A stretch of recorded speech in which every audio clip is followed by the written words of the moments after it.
Welcome to our channel. ఇప్పుడు మనతో పాటు AP state SC cell general secretary ముల్లంగి వెంకటరమణ గారు ఉన్నారు. ఆయన అడిగి కొన్ని విషయాలు తెలుసుకుందాం. నమస్తే అండి. ఎలా ఉన్నారండి? ప్రస్తుతానికి మనం ఆంధ్ర ఎలక్షన్స్ అయితే స్టార్ట్ అయ్యే ఇదైతే కనిపిస్తుంది. మరి అక్కడ పరిస్థితి ఎలా ఉందని మీరు అనుకుంటున్నారు? గతంలో 25 మంది ముఖ్యమంత్రులు ఈ రాష్ట్రాన్ని పరిపాలించారు. ఈయన 24వ ముఖ్యమంత్రి, 24, 25. ఇటువంటి ముఖ్యమంత్రి ఈ భూభాగంలో, కలియుగంలో, భూమి భాగంలో ఇప్పటి వరకును ఇంకా కూడా ఉండరు. 2019లో ఎన్నికలు జరిగిన తర్వాత ఈ రాష్ట్రంలో వైసీపీ తరపున గెలిచిన ఎమ్మెల్యేలు అప్పుడప్పుడు సెలవులు, వేసవి సెలవుల్లో సర్కస్ సెంటర్లు వస్తుంటాయి. ఈ రాష్ట్రాల్లో మెయిన్ సిటీలకు సర్కస్ సెంటర్లోకి పిల్లలను తోడుకొని పోతారు. సెలవుల్లో ఆహ్లాదకరంగా కొంచెం సంతోషంగా తిరుక్కునేదానికి.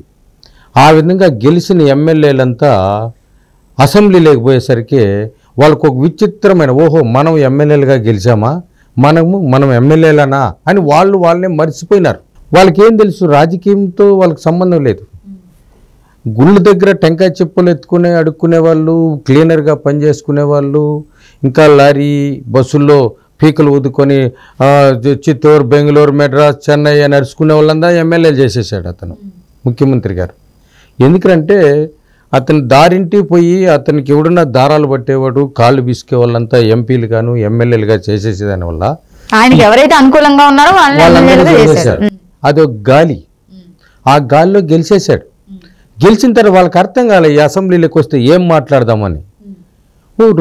అతనికి కనపడిందంటే చంద్రబాబు నాయుడు గారు ఒకరే, ఇతన్ని మనం తిట్టాలా అని ఒక కాన్సెప్ట్ పెట్టుకునేసి చంద్రబాబు నాయుడిని విమర్శించేది పెట్టుకున్నారు, జగన్మోహన్ రెడ్డిని పొగిడేది పెట్టుకున్నారు.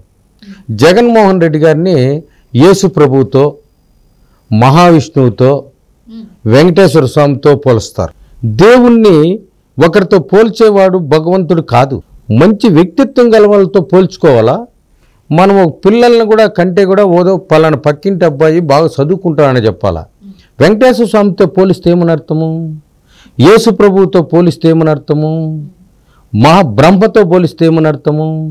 వీళ్ళు దేవుడితో పోల్చుకునేది, ఆయన పోలిచి చెప్పుకుంటా ఉంటే ఈయన కిసకిస నవ్వుకుంటా ఉండేది. జగన్మోహన్ రెడ్డి డ్యూటీ ఏమిరంటే వీళ్ళు పొగడతా ఉంటే, ఆయనకి పొగడతా ఉంటే కిసకిస నవ్వుకోవడము, చంద్రబాబును తిడతా ఉంటే కిసకిస నవ్వుకోవడం.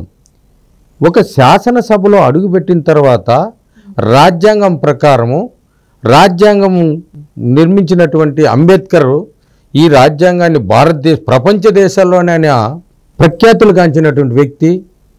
20-30 PhDలు తీసుకొని రాజ్యాంగాన్ని రచించినాడు. ఆయన ఓన్లీ దళిత కుటుంబంలో పుట్టిన ఈ రాజ్యాంగం అనేది భారతదేశానికి పూర్తిగా పెట్టాడు. ఏదో ఒక రాష్ట్రానికో ఒక కులానికో కాదు, ఎంటైర్ ఈ భారతదేశానికి ఒక రాజ్యాంగ నిర్మాత ఆయన. ఇక్కడ చూసినా ఆయన విగ్రహాలు పెట్టి పూజిస్తూ ఉంటే వీళ్ళు అంబేద్కర్ విగ్రహాలు తీసేయడము, అంబేద్కర్ పేరుతో ఉన్నటువంటి విద్యా సంస్థలు మూసేయడము, చేతులు తీసేయడము, తలకాయలు తీసేయడమే పనిగా పెట్టుకున్నారు. అంటే వీళ్ళకి ఏమి, మరి మనం ముఖ్యమంత్రే మనకు దేవుడితో పోల్చేసినారు కదా. దేవుడితో పోల్చిన తర్వాత వీడెవడు, అంబేద్కర్ ఎవడు, వెంకటేశ్వర స్వామి ఎవడు? వెంకటేశ్వర స్వామిని వాళ్ళు చూసుకుంటా ఉన్నారు, బ్రహ్మదేవుని చూసుకుంటా ఉన్నారు, క్రీస్తు ప్రభువును చూసుకుంటా ఉన్నారు. ఇంక ఇక్కడుండే విగ్రహాలు, గుళ్ళతో ఏం పని ఉంది వాళ్ళకు? ఈ గుళ్ళతో పని లేదు, విగ్రహాలతో పని లేదు. కాబట్టి ఈ రాష్ట్రంలో ఉన్నటువంటి గుళ్ళో ఉన్నటువంటి విగ్రహాలను పడగొట్టేసి ఈ రాష్ట్రంలో ఉన్నటువంటి అంబేద్కర్ విగ్రహాలను తలను కాలి, మొండెల కానించి, చేతుల కానించి వించేసే పనే పెట్టుకున్నారు. ఒక్కోడు వస్తాడు, అమ్మ మొగుడు, తల్లి మొగుడు, ఇవన్నీ అసెంబ్లీలో శాసనసభ అంటే శాసనాలను నిర్దేశించేది సభ. శాసనాలను వదిలేసి ఈ చంద్రబాబు నాయుడినే, కేవలం ఒక చంద్రబాబు నాయుడిని, ఒక లోకేష్ బాబునే తీసుకున్నారు. ఎక్కడైనా ఒక ఎమ్మెల్యే ఏదన్నా మాట్లాడమని ఇస్తే అతని సమస్యలు మాట్లాడతాడు. ఆ నియోజకవర్గంలో ఎన్నుకున్నారు. ప్రాథమిక ఆరోగ్య కేంద్రంలో మందులు లేవు, విద్యా సంస్థ ఉంది, టీచర్లు లేవు, ఆ స్కూలు వర్షం పడితే కారుతా ఉంది, అక్కడ విద్యార్థులకు సరైన వస్తువులు లేవు, అక్కడ ల్యాబొరేటరీలు లేవు, వాళ్ళకు పేదలకు చాలామందికి దూరం నుంచి వస్తున్నారు, వాళ్ళకు మధ్యాహ్నం భోజనం సరిగా పెడతా ఉండారా లేదా అనేది ఆలోచన చేసేది లేదు. డెవలప్మెంట్ మీద లేదు. కేవలం చంద్రబాబు నాయుడు విమర్శించాలని ఈ రాష్ట్రంలో తెలుగుదేశం పార్టీ దీంట్లో కూడా కొంతమంది నేర్చుకున్నారు. చంద్రబాబు నాయుడిని విమర్శించాలంటే ఒక కమ్మ సామాజిక వర్గంలో ఎన్నుకుంటారు.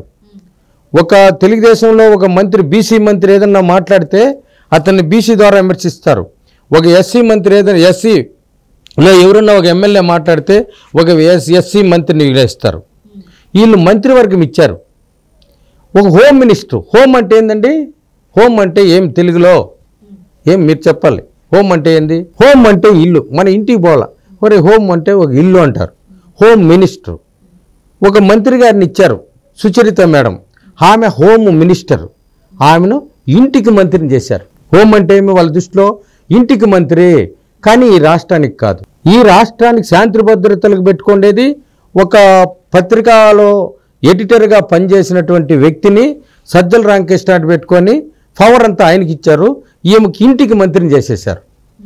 ఆమె ఇంటి వరకే మంత్రి. అందులో ఉప ముఖ్యమంత్రులు కొంతమందిని పెట్టారు. ఈ ఉప ముఖ్యమంత్రులు అంటే ఏమి? డిప్యూటీ చీఫ్ మినిస్టర్, లేదు chief minister. Deputy chief minister అంటే వీడి పనికిరాని చీఫ్ మినిస్టరు అని అర్థం వాళ్ళ దృష్టిలో. పబ్లిక్లో కూడా ఆ విధంగా అయిపోయింది వాళ్ళ పరపతి. ఒక్కరికి కూడా పరువు లేదు. ఒక్కరు కూడా ఎవరు కానీ ఈ రాష్ట్రంలో ఏ నియోజకవర్గంలో పోయినా కూడా ఒక్కరికి ఈ మంత్రి వస్తున్నాడు, ఈ ఎమ్మెల్యే వస్తున్నాడు గౌరవాలు లేవు. ఎందుకంటే ఇతల్ని ఆయన గౌరవించడు. పిలిపించి ఒక స్కూల్ పెట్టిన తర్వాత ఒక విద్యార్థిని లేచి నువ్వేం చదువుతా ఉన్నావు అనే అభిప్రాయము టీచర్ లేచి ఉదయాన్నే హోంవర్క్ ఇస్తే ఆ టీచర్ వచ్చి ఆ విద్యార్థిని అడుగుతాడు మరుసటి రోజు. ఒక ఎమ్మెల్యేగా గెలుచుకొని వచ్చిన తర్వాత ఈ అసెంబ్లీలో నుంచి నువ్వు అసెంబ్లీ శాసనసభకు ఎన్నికైనావు, నీ ప్రజలకు ఎలాంటి సహాయాలు చేస్తాడావు అని ఈ ముఖ్యమంత్రి అడగాలి.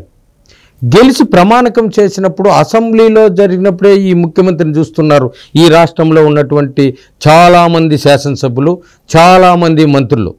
ఒక 2-3 మంత్రులకే ఆడ అవకాశం ఉంది. అది మళ్ళీ చెప్తాను, పక్కన పెడదాం. ఈ శాసనసభలు ఈరోజు జరిగే పరిస్థితుల్లో ఈ శాసనసభ్యుల్లో మీ పరపతి సరిలేదు.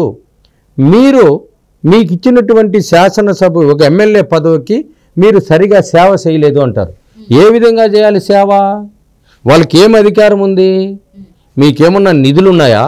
లేదు. మీ మాట పోయి ఒక గ్రామంలో పోతే రోడ్డు వేయమంటారు, రోడ్డు వేసేదానికి లేదు. ఒక బోర్ వేయమంటారు, బోర్ వేసేదానికి లేదు.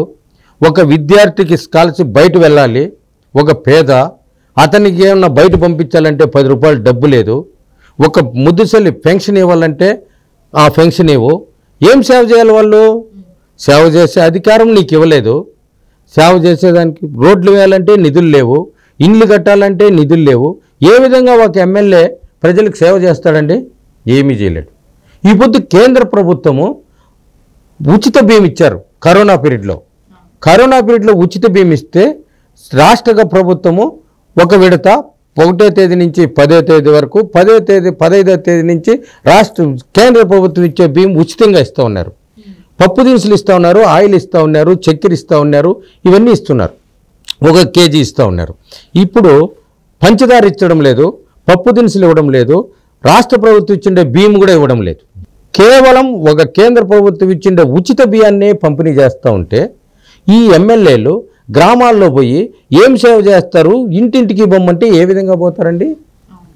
ఏం సమాధానం చెప్తారు? మీ పర్ఫార్మెన్స్ బాగలేదంటే నీ పర్ఫార్మెన్సే బాగలేదు. ఏ రోజన్నా పిలిచి మంత్రులు కానీ శాసనసభ్యులు కానీ నీ నియోజకవర్గంలో ఏమన్నా జరిగినాయని ఏ రోజన్నా అడిగావా? ఎవరిని అడగలేదు. ఈరోజు నీ పర్ఫార్మెన్స్ బాగలేదు అంటే ఎట్లా బాగుండేది? నీ పర్ఫార్మెన్సే బాగలేదంటున్నారు ప్రజలు. వై నాట్ 175 అన్నావు, వై నాట్ 175 అని. వై నాట్ పులివెందల అంటున్నారు ఈ పొద్దు జనాలు. తెలుగుదేశం వాళ్ళు చెప్పలేదండి, ఓటర్లు జనాలు చెప్తున్నారు. నిన్న పోతే మొన్న ఆయన క్రిస్మస్కు ఇడుపులపాయకు పోయాడు. ఇడుపులపాయకు పోయి ఆడు సమీక్షా సమావేశం పెడితే వాళ్ళందరూ ఎదురు తిరిగి అడిగాడు. చంద్రబాబు నాయుడు గారు ముఖ్యమంత్రిగా ఉండేటప్పుడు ఈ పులివెందలకు, చీనీ చెట్లకు తాగునీరు వస్తూ ఉన్నింది. మీరు వచ్చిన తర్వాత ఏ నీరు రావడం లేదు. ఒక మందు తప్పితే ఇంకేమీ పారలేదు. ఆ మందు కూడా ఒకే బాటలు, రకరకాల కలర్లు, రకరకాల మూతలు, రకరకాల రేట్లు. ఈరోజు ఉండే మందు రేపు ఉండదు. అది మాత్రం పుష్కలంగా దొరుకుతూ ఉంది తప్ప భారీ ఎత్తున జరుగుతుంది తప్ప సాగునీరు తాగునీరు రాలేదండి. తాగేదానికి కైపు ఇచ్చేదానికి మందు తాగుతూ ఉంటే బాటల్లో తాగుతూ ఉంటే కూడా కైపు ఎక్కలేదు. వారం తర్వాత హాస్పిటల్లో చేరుతున్నాము, వచ్చే వారానికి కోమాలకి వెళ్ళిపోతున్నాము, పై వచ్చే సమయానికి మీ తండ్రి గారి దగ్గరికి వెళ్ళిపోతున్నాము అంటున్నారు వాళ్ళు. మొత్తం యావత్తు ఆంధ్ర రాష్ట్రం కూడా ఇదే ఉంది. ఏ హాస్పిటల్లోకి పోయినా కూడా ఉన్నటువంటి పేషెంట్లు ఎక్కువగా మధ్యతరగతి, నువ్వు మందు తాగుతావా, మద్యపానం ఏమైనా అలవాటు ఉందంటే వాడిని ఎత్తి అవార్డులే అంటున్నారు. ఇప్పుడు ఎగ్జాంపుల్కు తిరుపతిలో బడ్స్ హాస్పిటల్ ఉందండి. బడ్స్ హాస్పిటల్లో గతంలో జగదీష్ అని ఒక శస్త్రచికిత్స మన నిపుణులు ఉన్నారు, ఎముకల డాక్టర్. ఆయన ఉండేటప్పుడు 5 గంటలకంతా ఓపీ ప్రారంభమవుతోంది. ఇప్పుడు దానికి ఒక డైరెక్టర్గా మేనేజ్మెంట్కు ఒక డాక్టర్ని తీసుకొచ్చారు. ఆయన మత్తు సూదులు వేసేటువంటి డాక్టర్ని ఎత్తుకొచ్చి బడ్స్కి నియమించినారు. బడ్స్లో ఏదో ఒక నైపుణ్యత కలిగినటువంటి డాక్టర్లను ఎక్కడ కానీ నియమిస్తాం. ఇప్పుడు ఒక యాంకర్గా మీరు వచ్చారు అంటే మీకు ఒక కాస్తో కూస్తో కొంత నాలెడ్జ్ ఉంటే మిమ్మల్ని పెడతారు. ఒక యూనివర్సిటీలో ప్రొఫెసర్ని పెడతారంటే ఒక సబ్జెక్టు కలిగి ఒక డాక్టరేట్ కలిగిన వాళ్ళు పెడతారు. బడ్స్లోకి ఎత్తుకుపోయి వాళ్ళని పెట్టారు. దానికి ఎగ్జాంపుల్కి ఇంకోటి చెప్తాను. ఒక పెళ్ళికి ఒక వాయిద్యం పెడతాం. వాయిద్యం పెట్టినప్పుడు ఒకడు బ్యాండ్ కొడతాడు, ఒకడు హార్మోనియం కొడతాడు, ఒకడు తాళం కొడతాడు, ఇంకోటి పీక వాదిస్తాడు. పీక కొట్టేవానికి మధ్యలో కొట్టేవానికి పీక, ఇవన్నీ తాళం కొట్టేవానికి హార్మోనియం కొట్టేవానికి తాళం ఇస్తే ఏ విధంగా ఉంటుందో ఆ హాస్పిటల్లో కూడా డాక్టర్లను ఆ విధంగా పెట్టేదానివల్ల ఆ హాస్పిటల్ వెలవెలబోతా ఉంది. ఇప్పుడు ఆ తిరుపతి ఎగ్జాంపుల్కి, ఆ తిరుపతిలో హాస్పిటల్లో గతంలో అపాయింట్మెంట్ 6 నెలలకి ఇచ్చేవాళ్ళు. ఇప్పుడు పోతే మొత్తం ఎంటైర్ పూర్తిగా ఖాళీగా ఉంది. అది ఉన్నట్టు పూర్తిగా ఏమీ లేదు. ఆ విధంగా నువ్వు ఒక నైపుణ్యం లేదు, ఏమీ లేదు మీ దగ్గర, నీకే లేదు నైపుణ్యత. ఒక ఖైదీని, ఒక ఆర్థిక ఉగ్రవాదిని ఈ రాష్ట్రానికి ముఖ్యమంత్రి చేస్తే ఇచ్చే ఉంటుంది. అవునా కాదండి? ఎవరున్నా కానీ ఒక అరటిపండు ఉంది, ఒక అరటిపండు కుళ్ళిపోయిండే పండుని ఎత్తుకొచ్చి ఒక వమ్మం దగ్గర పెడితే ఏమవుతుందండి? ఆ వమ్మం అంతా కుళ్ళిపోతుంది. అవునా కాదండి? ఇప్పుడు పరిస్థితి, మీరు ఒక ఆర్థిక ఉగ్రవాది, అదో కిటిక్ కావాలండి మాకు. ఇప్పుడు మీ నాన్నగారు రాజశేఖర రెడ్డి ముఖ్యమంత్రిగా కాక మునుపు అప్పుల్లో ఉన్నటువంటి మీరు ఏ వ్యాపారం చేసినారో మాకు తెలియదు, ప్రజలకు తెలీదు. మీరు ఏ వ్యాపారంతో పైకి వచ్చినారో మీరు చెప్పడం లేదు. వేల కోట్లు సంపాదించేసి, లక్షల కోట్లు సంపాదించేసి ఈరోజు ఎక్కడ చూసినా ప్యాలెస్లు కట్టేశారంటే ఆ కిటుకు ఏందో ఈ రాష్ట్ర ప్రజలకు చెప్పేస్తే ఈ ఆంధ్రప్రదేశ్ అందరూ కోటీశ్వరులు అయిపోతారు. మీరేమి ఉచితంగా ఇవ్వద్దండి, బటన్ నొక్కద్దండి, ఏమీ ఇవ్వద్దండి, ఆ కిటుకు చెప్పండి. మీలాంటి వాళ్ళు నువ్వు ఏ విధంగా కోటీశ్వరులు అయినావో ఆ కిటుకు ప్రతి ఒక్క ఇప్పుడు ఇంటికి పోయేసి భూమి పట్టా నీది, ఈ భూమి పట్టా నీది, ఈ పాస్బుక్ నీది, ఈ హెల్త్ కార్డు నీది అని ఒక కార్డు ఇస్తున్నావు. నువ్వు డబ్బు సంపాదించుకోవాలా, నీ కొడుకు పెద్ద ఉద్యోగం సంపాదించుకోవాలంటే ఆ కిటుకు చెప్పేయి, ఆ ఉద్యోగం ఏదో మాకు చెప్పేయి. ఆ వేల కోట్లు మాకొద్దు, వాని స్థాయికి సంపాదించడం 1,00,000 కోట్లు నువ్వు చేసుకున్నావు కదా, నీ స్థాయి అది. ముఖ్యమంత్రిగా ఉన్నాడు కాబట్టి నువ్వు 1,00,000 కోట్లు సంపాదించావు.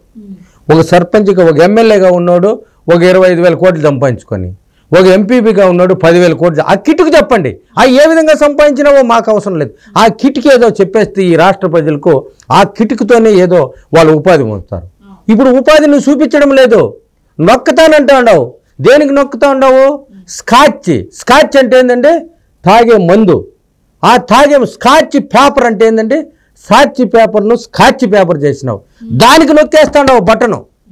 ఇందిరా టెలివిజన్, దానికి నొక్కేస్తాండవు బటన్. నువ్వు నొక్కే డబ్బు అంతా స్కాచ్ పేపర్కు, ఇందిరా టెలివిజన్కి పోతాం తప్ప ప్రజలకి ఎవరికి ₹1 సేరలేదండి.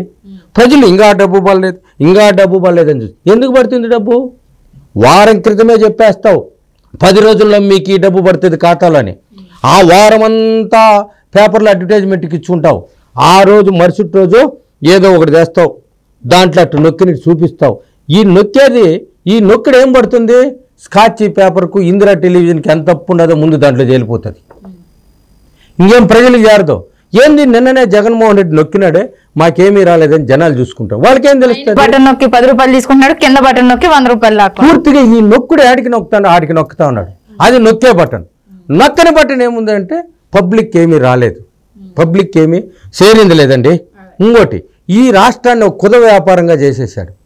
దానికి ఈ అప్పుల ఒక మంత్రిని పెట్టాడు. మామూలుగా ఒక మసీదు రంజాన్ పండుగ రోజు పోయినామనుకో, ఆ మసీదు కాడ కొంతమంది అడుక్కునే వాళ్ళు ఉంటారు. ఈ క్రిస్మస్ వచ్చిందనుకో, అక్కడ చర్చి దగ్గర అడుక్కునే వాళ్ళు ఉంటారు. ఇప్పుడు ఒక ఆయన్ను అడుక్కునేదానికి ఈ రాజనాథ్ రెడ్డిని పెట్టేసినాడు, రాజేంద్రనాథ్ రెడ్డి. అతను ఏమనంటే, అమ్మా 5,000 కోట్లు కావాలమ్మా, అమ్మా 20 కోట్లు కావాలమ్మా, ఆ డబ్బు తెస్తాడు, ఈ నొక్కుతానంటాడు, దీనికి నొక్కేస్తా ఉన్నాడు. డబ్బంతా పూర్తి స్థాయిలో నొక్కుల్లో పోతోంది. నొక్కేది ఇది.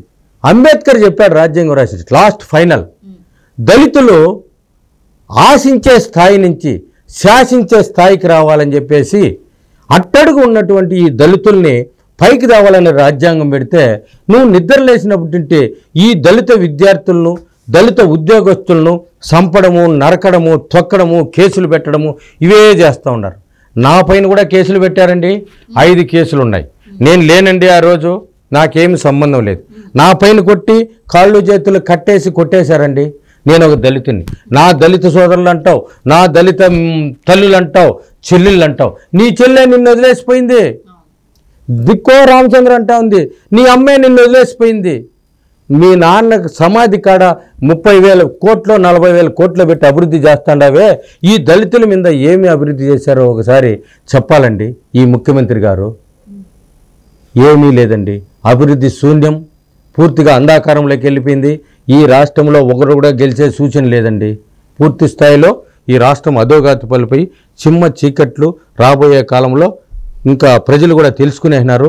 కరెంట్ ఉండదు, నీళ్ళు ఉండదు, తినేదానికి తిండి ఉండదండి, అడుక్కునేదానికి చిప్పలు ఇస్తారు, ఇంకా కార్డులు ఇచ్చినారు, ఇంకా చిప్పలు పాత్రలు ఇచ్చి ఏదన్నా ఒక మెయిన్ స్కూల్లో అన్నం తినిపోండి అంటారు. ఈసారి ఈ రాష్ట్రాన్ని ఉండే జగన్మోహన్ రెడ్డిని ఎన్నుకుంటే ఇదే చివరి ఎన్నికలైనకు లాస్ట్ ఎక్స్పైర్ డేట్ అయిపోయింది.